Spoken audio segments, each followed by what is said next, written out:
Hey guys, what's up? This week Tanner and I got our hands on an iPhone 6 shell straight from the supply chain in China, rumored to be what you'll see on the back of your next phone. Now, none of the other leaks have looked as nice or been in this great condition, but that may change because today I want to do something that hasn't been done and scratch test the new iPhone 6. So before we get to it, here's a quick look if you hadn't seen Tanner's video that was published a few days ago. I'll leave annotations and links on this video so you can check out all the other content we have regarding this iPhone 6. And just again, I want to preference that this is a leak from China's supply chain, and the actual iPhone 6, opposed to all these dummies and other things, have been popping up everywhere on the internet. Now, before I made the first video, the iPhone dummy was dropped on cement, and you could see a tiny little mark that it left. Now, it's pretty evident that if you're going to drop your phone, you're definitely going to get a big scuff, similar to what you'd see on the iPod Touch, as I'm demoing next to. With all that out of the way, let's see if it will scratch.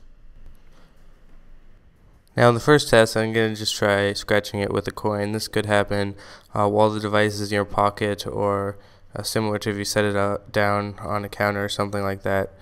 Now, when scratching the actual device, you can see a little bit of residue or whatnot. It gets onto the shell, but most of it could be wiped away. Now you see, I'll try scratching the band, and something a little bit different happens when we get a closer look. I'll show you what it is. So when scratching the band itself, it becomes a lot more visible and apparent, but after cleaning the device, you can see it leaves pretty much no mark. As you can see, only barely when you tilt it, you can see a faint scratch.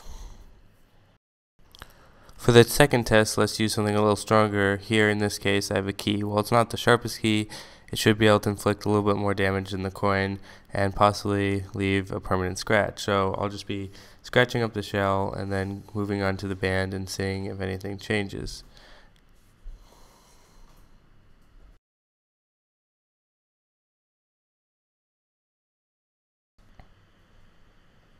So here you can see a little more evident marks. Now most of that is residue and can be wiped away, but the band itself gets a good chunk of damage, and you can see sort of the plastic, like just a tiny bit warping, but it's very visible, the sort of darker outline that it makes once it's scratched. Now I don't know how applicable this is to a real life situation, but if the band does get scratched a lot, it'll sort of fade a little bit and show more of a darkish gray, black wherever it was hit. But all in all, in normal day use, I'm pretty sure your device will look relatively new as long as you don't drop it or scratch it with a big freaking knife. Now I did this last year and a lot of people loved it, so I'm going to try it on the iPhone 6. Now keep in mind, I'm not going to do as much damage because we want to preserve the shell since the phone isn't even close to launching. So just be scratching down the bottom and seeing if we can do any visible damage to both the shell and the white bands. So let's get into it.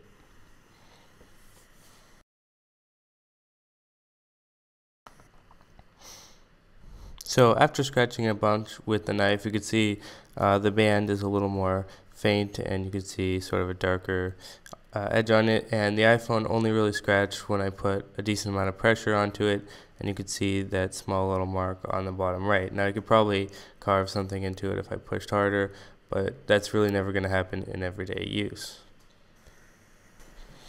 And so there we have it. The new iPhone 6 scratches pretty much the same as the iPod Touch. You can see the video I did scratch testing that around a year or two ago, and it's pretty much indestructible unless you drop it onto concrete or something like that. Now the antenna might fade a little bit when scratched, but I don't think it should be too much of a problem, given that it'd be pretty hard to apply a lot of pressure to that area of the phone.